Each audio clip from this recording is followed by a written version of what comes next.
belajar firman Tuhan, dan saya akan mengawali dengan kita nonton satu video, Bapak Ibu ya. Video ini adalah satu cuplikan dari satu film. Ini tidak kisah nyata, tapi ada beberapa nilai-nilai di dalamnya yang itu kisah nyata gitu. Tapi bukan berarti seluruh film ini adalah kisah nyata, tidak. Ini hanya film fiksi. Ya nanti kita lihat, nanti Bapak Ibu akan mengerti apa yang saya maksudkan. Jadi ini cuplikan satu film. Oke, ready? Boleh diputar. Tuhan yang Maha Kuasa, mohon berikan aku iman dan kekuatan. Tidak peduli bagaimana mereka menyiksaku, aku akan tetap teguh menjadi saksi. Kawan-kawan, Komite Pusat sudah menerbitkan dokumen rahasia, memerintahkan pemerintah melarang Islam lainnya.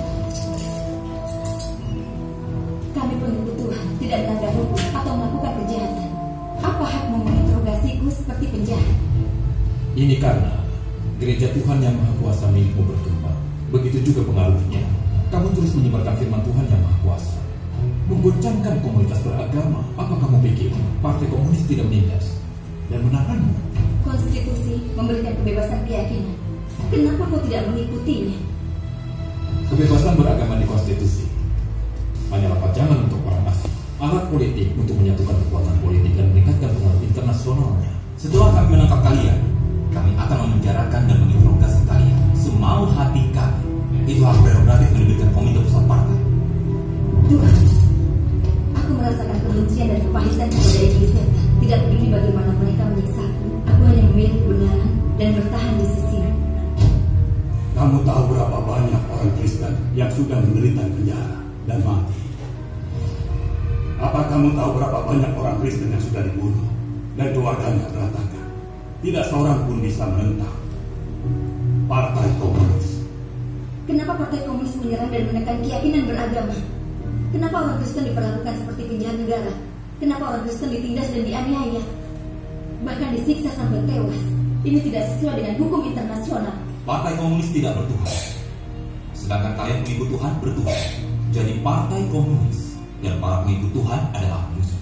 Saat Partai Komunis berkuasa, partai akan melarang dan menyingkirkan semua agama, serta menetapkan kekuasaan tidak bertuhan. Akan berkuasa selamanya di Tiongkok. Kenapa Partai Komunis selalu mengontrol dan menguasai manusia? Partai Komunis bukan melawan manusia, tapi melawan Tuhan. Bukankah ini perilaku tidak masuk akal dan menyinggung surga? Bagaimanapun caranya, kita perlu membuat kebijakan. Kamu di sini berarti ada di neraka. Kamu tidak akan keluar hidup jika tidak mengatakan semuanya. Tuhan, hidup atau mati, mataku tertuju padamu dan mempersembahkan diriku padamu. Lebih baik aku mati daripada tunduk pada iblis. Kita telah belajar sesuatu kali ini.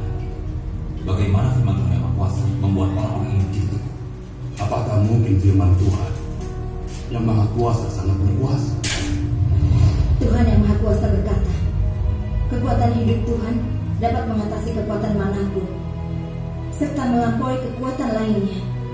Kehidupannya kekal, kuasanya menakjubkan, dan kekuatan hidupnya tidak mudah ditundukkan oleh makhluk ciptaan atau kekuatan musuh manapun. Firman Tuhan adalah kebenaran, cahaya yang sejati. Melalui firman Tuhan, manusia bisa menang melawan kekuatan gelap apapun.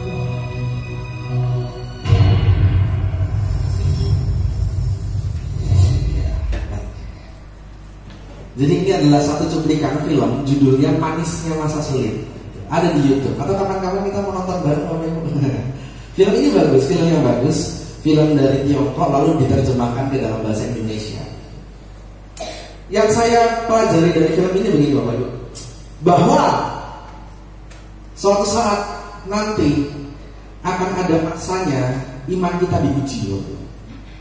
Saya percaya setiap kita datang ke tempat ini mungkin dengan pergumulan dan masalah Bapak Ibu masing-masing. Ada masalah rumah tangga, ada masalah pekerjaan, ada masalah pendidikan, mungkin ada masalah, ada hal-hal yang dipikiran masa depan seperti apa. Banyak masalah yang ada dalam hidup kita, dan itu Bapak Ibu bawa ke tempat ini.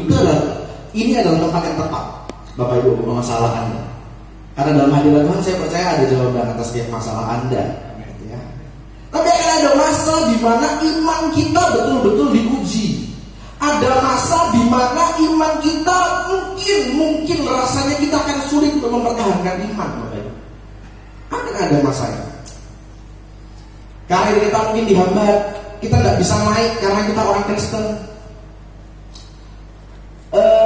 Rasanya untuk kita next level itu sulit. Kenapa? Karena orang tahu kita anak Tuhan. Kita bersyukur Bapak Ibu, di Indonesia sekarang undang-undang masih mengizinkan dan memperbolehkan kita beribadah. Tapi faktanya di lapangan Bapak Ibu, undang-undang dan pemerintah itu hanya sekedar jadi peraturan. Faktanya di lapangan tidak seperti itu. Betul ya Bapak? Kalau kita lihat keluar, betul kita dilindungi oleh undang-undang, betul kita dilindungi oleh pemerintah. Ini saya bicara seperti ini bukan berarti membenci pemerintah dan undang-undang, tidak. Tapi fakta di lapangan berbicara lain. Akan ada masa dan saatnya di mana iman kita betul-betul diuji. Dan video tadi sudah cukup menggambarkan. Ini berita terbaru tahun 2019, beritanya muncul Oktober kalau nggak salah. Di Tiongkok, pemerintah sedang menggalakkan kembali untuk merubuhkan gereja-gereja. Di sana negara komunis, jadi gereja-gereja dihancurkan, ada lambang salib dihancurkan. Baca beritanya seperti itu. Di sana bukan berarti tidak ada gereja, bukan berarti tidak ada gereja, ada. Tapi sistem pemerintahan di sana itu memaksa gereja harus tunduk kepada komunis. Jadi sistem peribadatannya, sistem gerejanya itu diatur oleh negara. Selain gereja itu tidak boleh berdiri gereja lain. Seperti itu. Akan ada masanya di mana iman kita sekali lagi diuji, Bapak. Dan saya kasih judul khotbah pagi hari ini adalah hidup di tengah masa sulit. Saya tidak siapkan PowerPoint Bapak Ibu, tidak sempat saya siapkan PowerPoint. Tapi sama-sama kita akan belajar dalam kitab 2 Timotius pasalnya yang ketiga. Ya. Kita akan belajar tentang bagaimana dua tokoh yaitu Paulus dan Timotius menghadapi hidup di tengah masa sulit, gitu ya. Boleh disiapkan dulu 2 Timotius pasalnya yang ketiga. Ya, 2 Timotius pasal yang ketiga. Kita akan belajar seluruh pasal ini. Sebelumnya saya akan sampaikan latar belakang dari kitab ini. Kitab ini ditulis oleh Paulus kurang lebih tahun 57 sampai 59 Masehi, ya. Tulisan ini ditulis oleh Paulus, ditulis kurang lebih tahun 57 sampai 59 Masehi kepada Timotius. Mungkin Bapak Ibu bertanya, kenapa sih kok para ahli harus meneliti kitab ini ditulis kapan, ditulis oleh siapa, untuk siapa? Ini penting. Kenapa? Karena kalau kita tahu latar belakang kitab ini, kita akan mengerti perasaan dari si penulis, gitu ya. Ada apa yang terjadi di tahun 57 sampai tahun 59 Masehi, itu akan mempengaruhi cara kita belajar Alkitab. Sekali lagi, kitab ini ditulis oleh Paulus, ditulis tahun 57 sampai tahun 59 Masehi. Dan pada saat itu kekristenan sedang ada di ambang kehancuran. Awal muncul tapi juga awal kehancuran. Kenapa? Karena zaman itu yang berkuasa adalah Kaisar Nero, begitu ya. Pernah saya sampaikan kekejaman Nero seperti apa.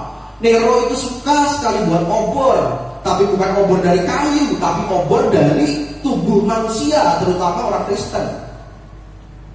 Orang Kristen ditangkap, lalu diikat di jerami, lalu diikat lagi di atas tiang, banyak ditaruh di taman, banyak tiang-tiang yang dipenuhi orang-orang Kristen, dan pada malam harinya dibakar. Hanya untuk kesenangan pribadi Nero. Wah, sadis ya. Suka.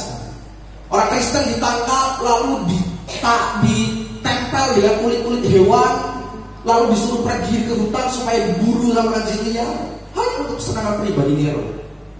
Dan tahun 57 sampai tahun 59 banyak ajaran-ajaran sesat, banyak nabi-nabi palsu, banyak pengajaran-pengajaran palsu. Kenapa? Makanya kenapa sih kok harus cari tahu kitab ini ditulis tahun berapa, supaya kita mengerti kondisi saat itu, mengerti perasaannya Paulus waktu menulis, gitu ya. Oke, kitab ini ditulis di penjara oleh Paulus dan ditulis di akhir masa hidupnya. Jadi Paulus tahu sebentar lagi hidupku tidak akan lama lagi. Hidupku tidak akan lama lagi. Pelayananku akan terbatas. Sebentar lagi aku akan mati. Sebentar lagi aku akan dihukum mati. Dia tahu, makanya dia tulis suratnya kepada Timotius. Latar belakang Timotius adalah anak dari Eunike, seorang Yahudi, dan ayahnya adalah seorang Yunani. Dikatakan dalam Alkitab, Timotius ini seorang yang kurang percaya diri. Makanya Paulus ingin sekali menulis di pesan-pesan terakhir, ya. Coba Bapak Ibu bayangkan seseorang yang menuliskan pesan-pesan terakhir untuk seseorang. Itu penting, ini adalah hal yang penting. Jadi kitab Timotius ini adalah surat wasiatnya Paulus kepada Timotius. Ya, jadi Timotius ini dianggap anak oleh Paulus. Lalu dalam masa pelayanannya Timotius ini diangkat menjadi pengurus jemaat di Efesus, jadi gembala muda di Efesus, gitu ya.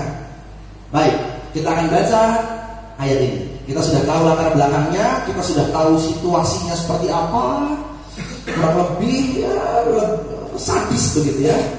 Kekristenan sudah hancur, sudah goyah. Oke, Timotius 2 Timotius pasal yang 3. LAI memberi judul Keadaan Manusia pada Akhir Zaman. Ayat 1 saya bacakan. Ketahuilah bahwa pada hari-hari terakhir akan datang masa yang sukar. Oke, segitu dulu. Diawali bagian ini dengan kata ketahuilah.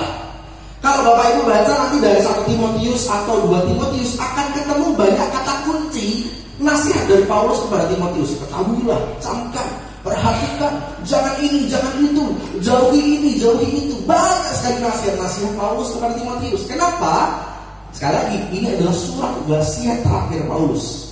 Jadi Paulus begitu sayang sekali sama Timotius. Jangan, Paulus mengerti keadaan kekristenan sedang hancur, sedang goyah. Dia ingin supaya anaknya ini, anak yang diangkat ini diberi nasihat. Gitu ya. Dikawali dengan kata ketahuilah bahwa pada hari-hari terakhir akan datang masa yang sukar. Perlu Bapak Ibu ketahui bahwa istilah hari-hari terakhir itu bukan merujuk kepada nanti waktu Yesus datang. Sekali lagi, hari-hari terakhir bukan merujuk kepada nanti waktu Yesus datang. Paulus bukan peramal, Paulus bukan nabi. Jadi dia tidak bisa mengerti apa, dia tidak berfungsi sebagai nabi yang bisa melihat masa depan. Oh, nanti akan terjadi seperti ini.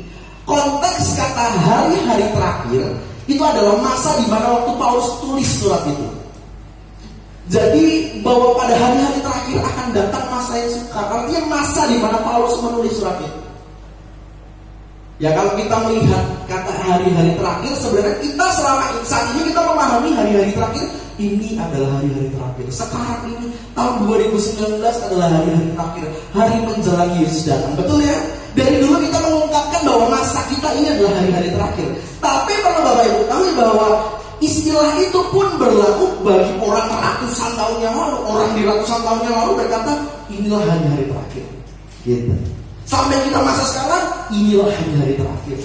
Nanti mungkin kalau 100 tahun ke depan masih ada kehidupan, orang-orang pada zaman nanti pun akan berpikir inilah hari-hari terakhir. Jadi konteks hari-hari terakhir bukan berbicara tentang nanti kiamat waktu Yesus datang, bukan. Tapi masa di mana waktu Paulus tulis surat itu. Oke ya?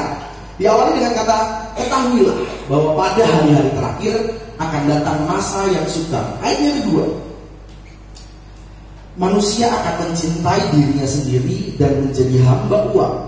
Mereka akan membual dan menyombongkan diri. Mereka akan menjadi pemfitnah. Mereka akan berontak terhadap orang tua dan tidak tahu berterima kasih. Tidak mempedulikan agama. Kata tidak mempedulikan agama di sini maksudnya mereka tidak suka dengan hal-hal yang rohani. Anak ibadah nanti-nantilah. Itu kalau aku lagi nganggur lah baru ibadah. Tidak suka dengan hal-hal yang rohani. Maksudnya tidak mempedulikan agama di situ. Kalau bisa liburan dulu lah. Nantilah ibadah nanti. Bapak Ibu, kebanyakan gereja akhir zaman melatih jemaatnya untuk jadi pemalas beribadah. Baru saya katakan seperti itu. Tidak salah. Ini sempat jadi pembahasan saya waktu di kuliah. Tidak salah kalau satu gereja itu menampilkan live streaming ya, jadi siaran langsung di YouTube begitu atau di mana, tidak salah. Tapi ada sisi di mana itu akan membuat jemaat itu jadi malas ke gereja.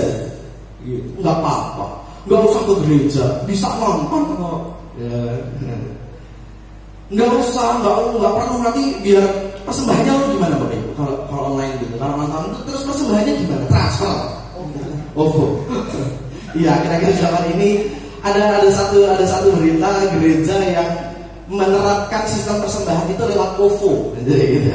Jadi nanti waktu persembahan di depan itu ada QR code, nanti jemaat tinggal scan, nanti nominalnya berapa, gitu. Ada gereja yang sedang menerapkan itu. Ya itu kita masih terus harus menimbang ya, harus menelaah bagaimana sistem itu diberlakukan. Kalau kita live streaming, Bapak Ibu jemaat live streaming, persembahannya gimana? Online.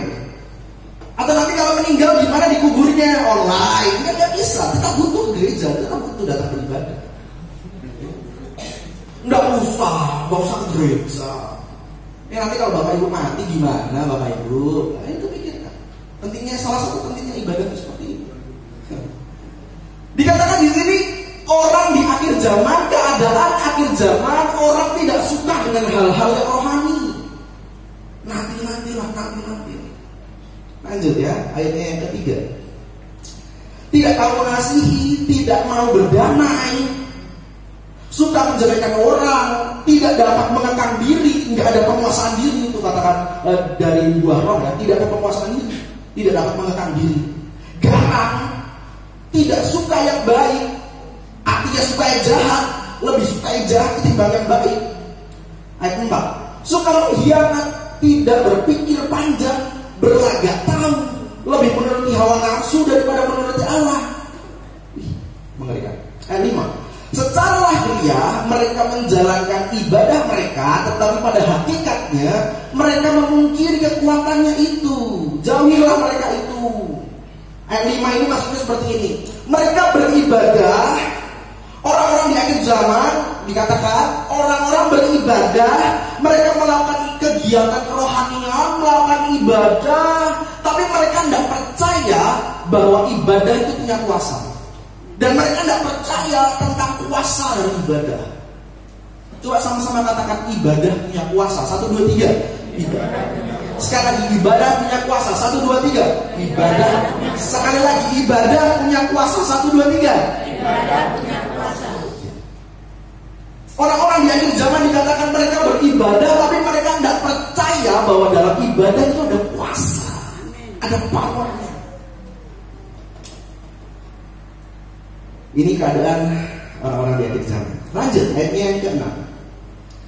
Sebab di antara mereka terdapat orang-orang yang menyelundup ke rumah orang lain dan menjerat perempuan-perempuan lemah yang syarat dengan dosa dan dikuasai oleh berbagai nafsu, yang walaupun selalu ingin diajar, namun tidak pernah dapat mengenal kebenaran. Jadi maksudnya wanita ini, orang ini adalah orang yang suka belajar, suka cari tahu, suka belajar hal-hal rohani. Tapi walaupun diajar, dia tetap tidak bisa membedakan mana kebenaran yang asli, mana kebenaran yang palsu. Ya, seperti kita tahu latar belakang teks ini ditulis, banyak sekali pengajaran-pengajaran palsu, banyak nabi-nabi palsu, banyak ajaran-ajaran sesat. Orang ini suka belajar, tapi mereka tidak bisa membedakan mana kebenaran yang asli dan mana kebenaran yang palsu. Ya, lanjut. Ayat 8. Sama seperti Yanes dan Yambres menentang Musa, demikian juga mereka menentang kebenaran. Jadi Yanes dan Yambres ini adalah sebutan dari orang Kristen zaman itu untuk para ahli-ahli sihir di Mesir yang menentang Musa waktu 10 tulah. Ya, tahu kisahnya ya. Musa dipakai Tuhan untuk mendatangkan 10 tulah, begitu. Lalu dari Mesir Firaun bisa memunculkan juga tulah yang sama mirip-mirip lewat ahli-ahli sihir. Nah, ini yang disebut Yanes dan Yambres. Gitu. Jadi sebutan para ahli sihir. Ayat 8 lagi. Sama seperti Yanes dan Yambres menentang Musa, demikian juga mereka menentang kebenaran. Akal mereka bobrok dan iman mereka tidak tahan uji. Iman mereka tidak tahan uji. Tetapi sudah pasti mereka tidak akan lebih maju, karena seperti dalam hal Yanes dan Yambres, kebodohan mereka pun akan nyata bagi semua orang. Bagian pertama selesai. Perikop pertama. Dalam bagian ini Paulus sedang menekankan kepada Timotius bahwa hari-hari dari sekarang sampai yang akan datang tidak akan baik-baik saja. Adalah hal yang bohong Bapak Ibu kalau ada orang yang berkata dunia kita akan semakin baik. Enggak, Alkitab dengan jelas catat dunia kita akan mencapai kepada kesudahannya. Dunia kita sedang tidak baik-baik Bapak Ibu. Dan semakin hari semakin ke depan dunia kita tidak akan semakin baik, tapi semakin hancur. Alkitab dengan jelas katakan. Makanya kenapa Tuhan nanti akan ciptakan bumi baru dan langit baru. Kenapa? Karena dunia ini hancur. Bukan hanya sekedar dunianya dalam bentuk fisik, tapi kehidupannya. Banyak orang-orang yang amoral, ya. Banyak orang yang tidak menyenangkan hati Tuhan. Makanya Tuhan mau ciptakan bumi baru, langit baru. Bukan hanya fisiknya, tapi akan diciptakan sistem yang kudus, sistem kerajaan Allah. Paulus sedang menekankan kepada Timotius bahwa dunia tidak sedang baik-baik saja. Sedang ditekankan. Ini keadaan manusia di zaman sedang bla bla bla bla bla bla. Bagian pertama. Bagian kedua, perikop kedua, ayat yang 10. Kita sambil introspeksi diri ya Bapak Ibu. Apakah kita salah satu termasuk dari apa yang ditulis Paulus tadi atau tidak? Kalau iya, dengan rendah hati kita harus minta ampun sama Tuhan. Saya pun harus berkata seperti itu. Tuhan, selidiki aku, ya, lihat hatiku. Tuhan ampuni setiap kami Tuhan kalau ya. Dengan rendah hati minta ampun dan akui kepada Tuhan. Ayat yang ke-10 ya. Bagian kedua, LAI memberi, Lembaga Alkitab Indonesia memberi judul Iman Bertumbuh dalam Penganiayaan dan dalam Pembacaan Kitab Suci. Ayat 10. Tetapi engkau telah mengikuti ajaranku, cara hidupku, pendirianku, imanku, kesabaranku, kasihku, dan ketekunanku. Bagian pertama ini ditulis dengan diawali kata tetapi. Itu penting kata tetapi. Kenapa? Karena kata tetapi itu menunjukkan adanya perbedaan. Sama-sama katakan perbedaan. Tetapi engkau, itu artinya ada perbedaan antara Timotius dengan orang yang hidup di zaman itu. Tetapi engkau telah mengikuti ajaranku, sama-sama katakan taat. Dikatakan oleh Paulus, Timotius telah mengikuti ajaranku, cara hidupku, pendirianku, imanku. Artinya ada ketaatan ajaran, ada ketaatan cara hidup, ada ketaatan pendirian. Timotius masih muda, Bapak.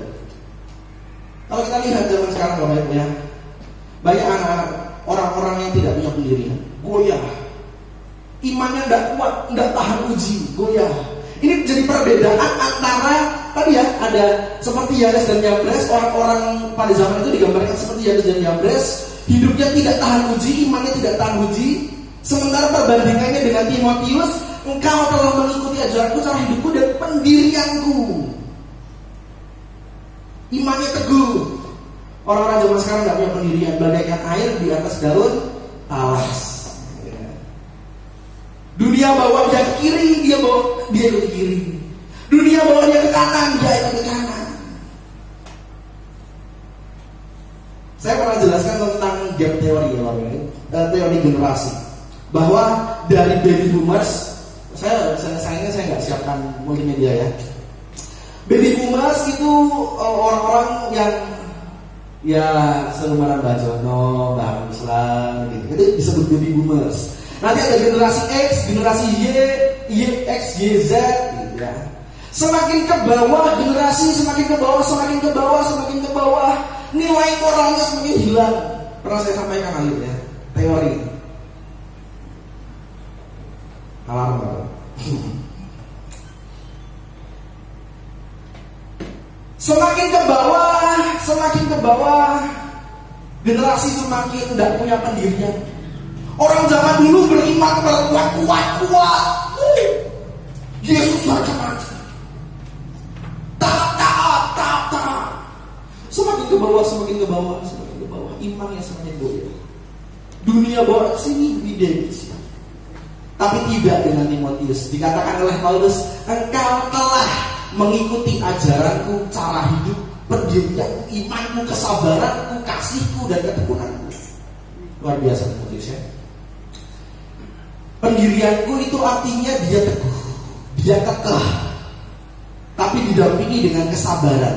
Kesabaran itu penuh dengan rasa maklum, penuh dengan rasa maklum. Orang yang terlalu sabar, orang yang terlalu punya rasa maklum, biasanya tidak punya pendirian. Nggak apa-apa. Sementara orang yang terlalu kekeh, biasanya tidak punya rasa maklum. Sementara Timotius, engkau telah mengikuti pendirianku dan kesabaranku. Imbang. Luar biasa Timotius ya. Lanjut. Ayatnya yang ke-11 sekarang, ayat yang ke-11. Engkau telah ikut menderita penganiayaan dan sengsara seperti yang telah kuderita di Antiokhia dan di Ikonium dan di Listra. Semua penganiayaan itu kuderita dan Tuhan telah melepaskan aku daripadanya. Memang setiap orang yang mau hidup beribadah di dalam Kristus Yesus akan menderita aniaya. Nanti kalau Bapak Ibu mau baca apa yang dialami oleh Paulus di Antiokhia, Ikonium, dan Listra, itu ada di Kisah Para Rasul 14. Kisah Para Rasul 14. Di situ diceritakan bagaimana penganiayaan Paulus dan Barnabas. Setelah dipuji-puji oleh orang, mereka mengadakan mujizat. Paulus dan Barnabas dianggap, oh ini dewa Zeus telah menjadi manusia, oh ini dewa Hermes telah menjadi manusia. Maka pengikut Zeus dan pengikut Hermes memberikan sesembahan, berikan persembahan banyak sesajen yang diberikan. Paulus dan Barnabas bilang, enggak, kami ini manusia biasa sama seperti engkau. Setelah dipuji-puji, ada orang-orang Yahudi yang menyeret orang-orang Paulus dan Barnabas untuk dihukum. Jadi ada ujian kemuliaan dan ada ujian penderitaan. Itu yang dialami Paulus. Dan Paulus katakan ayat 11, engkau telah ikut menderita penganiayaan dan sengsara seperti yang telah kuderita. Bukan berarti Timotius ada saat itu, tidak. Tapi apa yang dialami Timotius itu sudah seperti apa yang dialami Paulus. Jadi ujian-ujiannya sudah seperti apa yang dikatakan Paulus. Ayat 13. Ayat 12 ya. Memang setiap orang yang mau hidup beribadah di dalam Kristus Yesus akan menderita aniaya. Sedangkan orang jahat dan penipu akan bertambah jahat.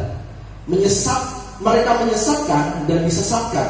Ini kata yang menarik sebenarnya. Kalau kita belajar dalam bahasa asli waktu itu, kata mereka menyesatkan dan disesatkan ini menarik. Bahwa orang yang sebenarnya sesat itu sebenarnya mereka juga disesatkan. Gitu.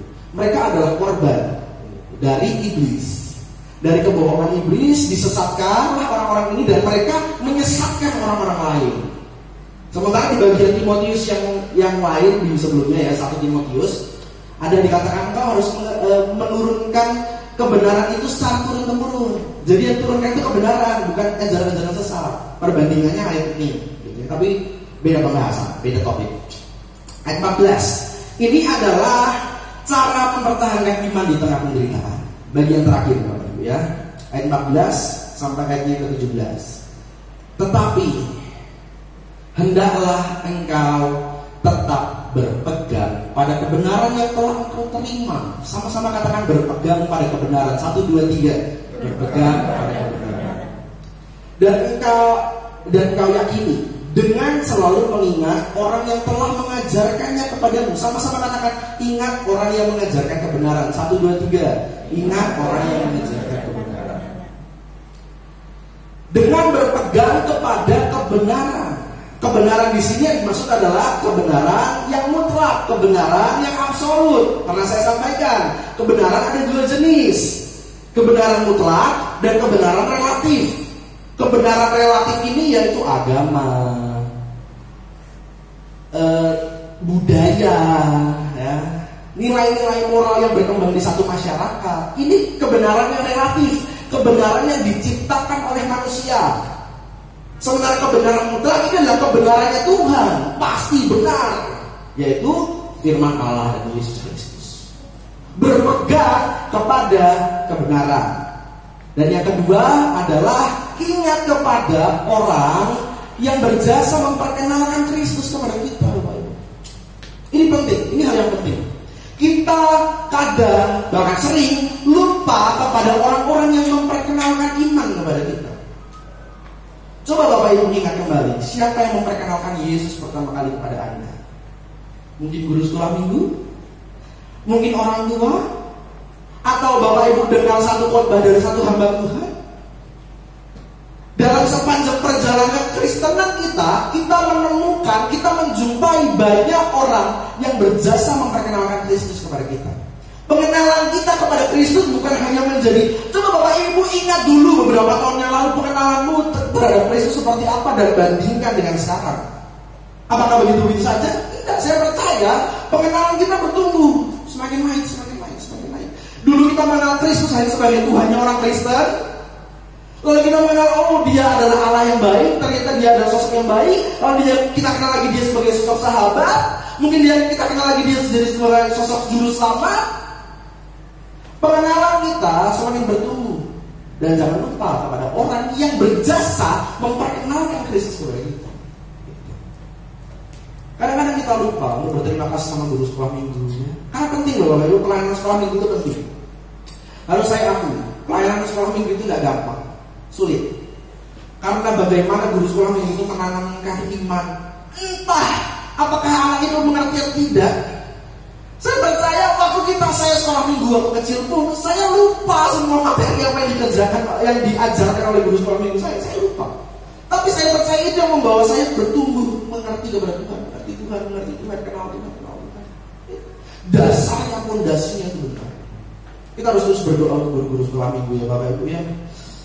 Di samping pekerjaan yang berat, tugas-tugasnya sebagai dirinya sendiri itu sudah berat, dia juga harus mengerjakan, menanamkan benih firman kepada anak-anak. Ya. Biarkan anak sekolah minggu di bawah diberkati oleh Tuhan. Biarkan pengenalannya anak Tuhan terus lama. Ya, itu caranya. Yang pertama adalah berpegang kepada kebenaran yang mutlak jelas. Yang kedua adalah dengan cara ingat kepada orang yang berjasa. Dalam sepanjang perjalanan Kristenan kita, Bapak Ibu, akan banyak sekali kita jumpai, bahkan dari sekarang nanti juga akan dijumpai orang-orang yang memanggil pertobatanmu. Saya katakan pertobatan kita. Kenapa? Karena kita perlu bertobat setiap hari, Bapak Ibu. Kita nggak mungkin bisa lepas dari kesalahan hari per hari. Selalu ada saja kata-kata ayolah pulang, ayolah kembali bertobat. Kita harus ingat dulu sama orang-orang yang seperti yang mengingatkan seperti itu. Baik, bagian terakhir ayat 16 sampai 17. Ayat 15 dulu ya. Ingatlah juga